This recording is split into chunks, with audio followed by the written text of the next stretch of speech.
It's the Adam Gold Show. I'm Adam Gold, Victoria, producing the program. I think I just said program like I was a college football coach, which makes sense. You're right. Since we're about to talk to Chip Patterson, CBSSports.com, Cover 3 podcast moderator, my friend. How are you? I'm well. How are you doing today? I'm doing well. Did I say program? Program? I think I did. I think I said program. Doesn't Pat McAfee have rights to that now? He might. You know what? He might. It's actually I missed the Olympics for like the last 2 weeks. Whenever I was here, the Olympics was on during this show, so I was at times distracted by team handball or volleyball or rowing or whatever was on. Breaking, the last. Right. What did you think of breaking as an Olympic event, Chip? It's synchronized swimming without water. Sure. Well, breaking is just one person. Right, but it is art. Yes, it is. Yes. Rhythmic gymnastics. It's actually sort of gymnastics. Right, exactly. Right. So I'm not shedding tears. It won't be a part of 2028, but I was not saying get this out of here either. Do you know what will be part of 2028? Flag football. Yeah. I'm fired up for that. That'd be great. I'm medium fired up for that. It's different. Here's the thing is, we can reach all the way back in 1992, right, when the effort was made not to necessarily dominate, but to spread basketball to the entire world in Barcelona by putting the United States of America's, and more specifically, the NBA's best talent on the world stage against teams who had uniforms that were sponsored by the Grateful Dead, against players. Lithuania. Shouts to Lithuania. Players who were so far from the ranks of the NBA that, yes, it allowed for some of the dominance. And I imagine we might see a 1992 style of dominance, which might lead to the same explosion, such that many, many years later, maybe the flag football at the Olympics, we start to see that the internationals have gotten more involved with it. We'll see if Roger Goodell's great dream will come true like David Stearns did. Well, we will see. It was a money grab, so I would bank on Roger Goodell getting involved in it. All right. I want to start. We'll get to the top 25 in a second. Mm-hmm. I want to start with Deion Sanders. The Deion Sanders press conference was spectacular in like watching a train wreck. It was a spectacle. Yeah. Spectacular. It was a spectacle. Well, spectacular doesn't have to be good. Correct. It was clearly not good. He was defiant. He was dismissive. He was disingenuous. I don't know any more D words. But is there a sense that even in year 2, this has to be a better year than year 1? Yes. This has to be a better year than year 1, because otherwise the grand experiment is not providing evidence that the grand experiment will work. The grand experiment, of course, being the method of roster building that Deion Sanders has taken. I believe that the offensive line that Deion Sanders has constructed to protect his son, Shedeur Sanders, who is one of the best quarterback talents in the country, I believe it is a better offensive line than it was 1 year ago, which led to, if not a lot of outright sacks, a lot of Shedeur under pressure, running around, getting off his mark. I think that this Colorado team will be potentially hurt if they suffer some of the same injury issues that they suffered 1 year ago. I think the schedule in the Big 12 is easier than the schedule was in the Pac-12. Right. And I think that if you go back and look at the way that they finished with all of those losses in a row, there were a lot of one-score games during all of those losses at the end of the season. So does it need to be better? Absolutely, because I think the schedule is easier and they showed that they were close to being a bowl team. If Colorado is not a bowl team in 2024, then it is going to set up for potentially falling off a cliff when you lose Shedeur Sanders, Travis Hunter, and some of the high-end talent that is on that roster. And Hunter is a potential, he's a first-round pick, isn't he not? Shedeur's a first-round pick. Yeah, there's no question. But Hunter might be a first-round pick at 2 positions. Right. I mean, he's one of the most talented individuals in all of college football. I'm fascinated by how this plays out. I'm not rooting against it. I'm not necessarily rooting for it. I am just fascinated because I don't know, man. I'm not fascinated. I'm a little bit sad. I seriously. What makes you sad about this? I am sad because there was a way that all of the way that so many people were energized by that 3-0 start a year ago. Right. That TCU game was entertaining, one of the most entertaining games of the year. Yes. And then to follow it up, you had, the Colorado State game was bananas. There was just and the decision making in overtime and knowing the overtime rules really brought game management into question. I am disappointed that it is becoming toxic. I am disappointed that it is whatever's happening on the practice field that is making Deion Sanders enter these press conferences with this kind of attitude is so different than something that you want to be a part of. And there's a world where they do win a couple more games, where they do make it to a bowl game, where a few bounces or a few injuries go a different way. You enter into this season feeling a little bit better about everything. Instead, you had a late season collapse. You had an offseason with even more roster turnover. And you go into this year with the tone being set of the defiance, with the tone being set of, just sort of an adversarial relationship. For the people that I know who have been close to the Colorado beat, the local Colorado media is one of the more, I don't want to say kindest. Oh, yeah, no, they are. Like it is a media that does not want to be adversarial unless you make them adversarial. They just want to cover. They just want to be there. They want to pat you on the back. I've listened a fair amount and seen a fair amount of Denver TV because I've been out there a fair amount visiting friends and just traveling. They are very much a rah-rah. It's a rah-rah media. So amazing. That's why I say I'm sad, because I want college football to be fun for everyone. And I think if the only entertainment is like hoping things go even more poorly than they are, that's just a toxic point of view that there's 134 teams in college football. There's better stories out there than that. Yeah. Nothing that Deion is doing, by the way, is surprising me. I just think that this is exactly how it was going to go. He was going to pick fights. He was going to draw attention because that's the way he's always been. And I'm not saying that's good or bad. I'm just like, all of this to me is on brand for Deion. My only question is, I think he's a good coach. I don't know that he's a great coach. I think he's a good coach. He got outcoached by in the Celebration Bowl, and they got the pants coached off him by Central in that game in the Celebration Bowl, because the difference of talent between the two rosters was astronomical, and that was one of the most entertaining football games I've ever watched. All right, let's get to the top 25. The ACC gets one team in the top 10.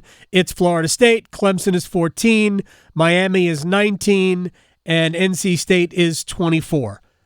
I didn't see a problem with this. This is somehow getting some pushback. Here we are again. Did you have a problem with anything that you saw out of the top 25? No, especially since there's 7 in the top 29. Right. What 26, is more, 27, and 29 were all from the ACC. What is more accurate to look at the way that the ACC shakes out to say, all right, Florida State, you're at the top of the pile. Clemson, you're nipping right at their heels. Miami, we'll see. It's the most talented Miami roster, but we have ghosts. Right. And then you get to a group that includes NC State, which had enough national, cachet to be able to get into the top 25, followed by Virginia Tech, Louisville, and SMU. That to me represents, those 7 teams represent a lot, like draw a line under SMU. Those 7 teams are the ones I'm interested in. The 2 at the top, for my money, Clemson and Florida State, they're the ones in the driver's seat. Those other 5, those are the contenders that have a shot based on either the talent, Miami, or the schedule, Virginia Tech, NC State, to go and make some noise and be a real factor in this title race coming into November.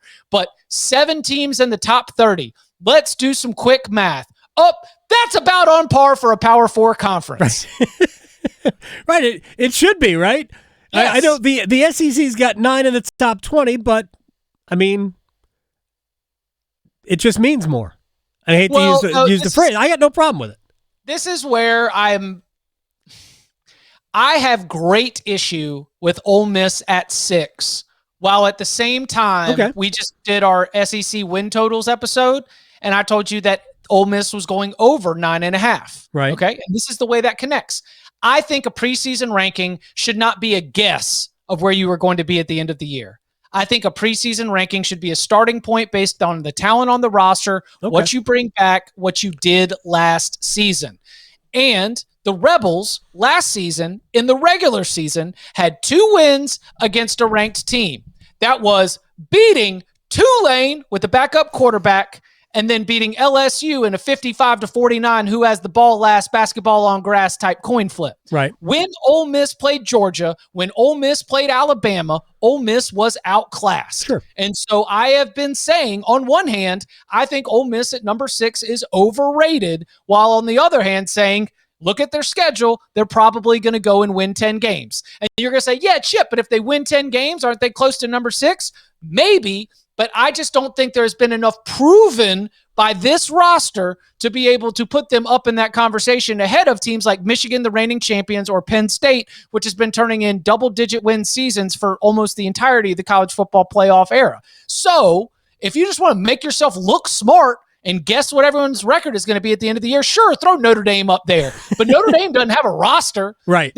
Notre Dame doesn't have a recent history that says that they should be right up there. They just have a schedule that you look at and you're like, I don't know, that looks like they'll finish 10-2. Mm-hmm. So that is my big issue with the AP poll. It is that I feel like, there should be a lot of SEC teams in there because I think a lot of SEC teams, based on the talent of the roster, have one of the 25 most talented rosters in the country. But when they start losing, get them out. Like, get them out. Because we start with best and we finish with most deserving. And throughout the season, those balances change. All right, I'm going to get into a bigger picture conversation about what the preseason rankings mean. Chip Patterson with us here on a Wednesday, because it brings me back to what I've been screaming about, and you know this. I care about the schedules that, I've got my ACC pom-poms here. And when they laud the fact that they have the toughest non-conference schedule among the Power 4 leagues, I say that's not a good thing. Because it's the schedules that allow you to win 10 games, that allow you to be ranked 15th at the end of the season because you're 10-2, even though the only 2 games you lost were against the only 2 good teams that you played. That's what the ACC should be striving for, is to get your records better, because unfortunately, the majority of people don't really care who you played. They only care how many you win. And that these bigger, and to me, this speaks to across all sports, because the most important numbers in these power rankings are how many did you win? And when you play against other teams that have inflated records, it makes your record look better. So I think you're right. Ole Miss might not be that great, but they're going to win. They're going to right, but they're not at the level of the Georgias or the Texases of the world. But they're going to win a lot of games because the schedule is such. I wish the ACC would do that. There is, it's interesting. I did the strength of schedule rankings for the ACC. Yes, I read Florida it. State. I still have it tabbed here. Florida State and Clemson in the top 4. Yeah. Like I think if you are truly a championship program, Florida State and Clemson in that conversation, right? I do want a tough schedule. No, for them, yes, it makes sense for them, but it doesn't make sense. Like the only thing you really control is your non-conference schedule, so It doesn't make any sense. I think Virginia's got. I think if they go 1-3, I think they'll probably end up going 1-3 in their teams like that. Like, you should be scheduling the easiest non-conference schedule you can possibly have. But they don't. Shout out to Nina King, because Duke has 4 non-conference games that are all winnable. They're all at the start of the season. And what more do you want for a year one coach, a year one offense, potentially a new starting quarterback, than to be able to stack some wins and put some money in the bank before the tough games come later? Yeah, and two of them are Power 4 games, right? Was it Northwestern, and who's the other one? We got Middle Tennessee. We're going to go say hi to Derek Mason out in Murfreesboro. That one's going to be on the road. I know they play Northwest. I think they have two. I think two of the games are against Power 4 competition, but that's fine. That checks a box, right? They want you to schedule at least one in the Power 4. Boom, we've got it covered. I think they've got two. The ACC had 27 games. Oh, no, don't count UConn. No. No, I'm not counting UConn. Hey, but I think Syracuse is trying to count UConn. I think last year Boston College tried to count UConn. Last year Boston College played a non-conference schedule of like Northern Illinois, Holy Cross, UConn, and Army. And they were like, yeah, UConn or Army. One of those counts as one. Duke plays Elon, Northwestern, UConn, and Middle. Again. Okay, so just one. Shout out. And if you're going to go play a road game in the Power Conference, at least have it be literally on a practice field that only has stands on one side, because Northwestern is playing its home games on their practice field with a high school setup and stands only on one side. All right, final part about this, and then we'll unfortunately, I'm going to give one prediction from you that is not related to college football before we get out of here. The Heather Dinich went on First Take and said, until I see Cade Klubnik do it, I can't believe it. That got people mad. I got no problem with that, because I feel the same way about Cade Klubnik. I think if he's good and Clemson's wide receivers are really good, I think the Tigers will be a playoff team and can compete at the top of the whole thing. But I haven't seen that from Cade Klubnik yet, so I'm skeptical. Where do you come down on this? I've been digging deep on this. I'll be having a feature in advance of the Clemson-Georgia game, looking at Cade Klubnik and the offense in general. There is conversation from Clemson's own defenders about the way things are looking and the way that things looked compared to last year. I would not overlook the addition of Taj Boyd as part of that coaching staff and the new NCAA rule that lets some of those analysts actually coach and be able to be an impact for players on the field. And I think that there is, because remember, Taj Boyd, he was part of that Dabo might get fired after losing the car care bowl to USF. Yeah. Right. Chad Morris comes in. Taj Boyd is the quarterback that helps lead that offensive revolution that they had there in the upstate. I think that Cade Klubnik has a great opportunity to have an extremely successful season, but the fair criticism is because Cade Klubnik made mistakes that you cannot make in positions that were critical. I'm talking about the Duke game. Yeah. I'm talking about the Florida State game. I'm talking about the Miami game, the NC State game as well. Sometimes it was an absence of him being able to make a play, but sometimes it was him doing the one thing you just can't do. And so what I'm looking for and what I'll be writing about later this month is whether or not he's going to have shown the growth and maturity that you need to be able to handle those situations and those moments on a Saturday, because he was an extremely decorated quarterback in high school, 5-star prospect coming out of Texas, out of Austin. Has he grown more comfortable to be able to make those right decisions instead of those wrong decisions in the game's most crucial moments? I'm talking about, yes, interceptions, but also maybe just holding on to the ball too long, just not being able to process it fast enough. That's going to come down to coaching, and that's where I think Garrett Riley, yes, but also Taj Boyd has a chance to help him out a lot. All right, final thing for Chip Patterson. Who's winning the FedEx Cup, sir? The full FedEx Cup? The full FedEx Cup. Doesn't it feel like something where like Patrick Cantlay comes out of nowhere and wins something that no one really is that excited about? Well, he'll be very excited about it. $10 million, of course, he'll be excited about it. No, I haven't. I was looking at the FedEx St. Jude, the lay of the land. And I did think that Cantlay popped as a like your partners with FanDuel Sportsbook make every moment more. Yes, absolutely. Right? Okay. So at FanDuel Sportsbook, where you can make every moment more, that there is always the without Scotty Scheffler option, right? So like Patrick Cantlay in the without Scotty Scheffler option for Memphis, I think is at 22. So interesting. A little 2,200 on Cantlay maybe might be a ticket to have in your pocket going into the weekend. So I asked my son this morning on the way to school, and he did not hesitate. He said Xander Schauffele wins the FedEx Cup. And then we have a debate for PGA Tour Player of the Year between Scheffler, who won the Masters, the Players, and the Olympic gold medal, and Schauffele with 2 majors plus the FedEx Cup. That would be a debate worth having. Chip Patterson, CBSSports.com, @Chip_Patterson. My friend, I'll talk to you later. Sounds good. Y'all be well.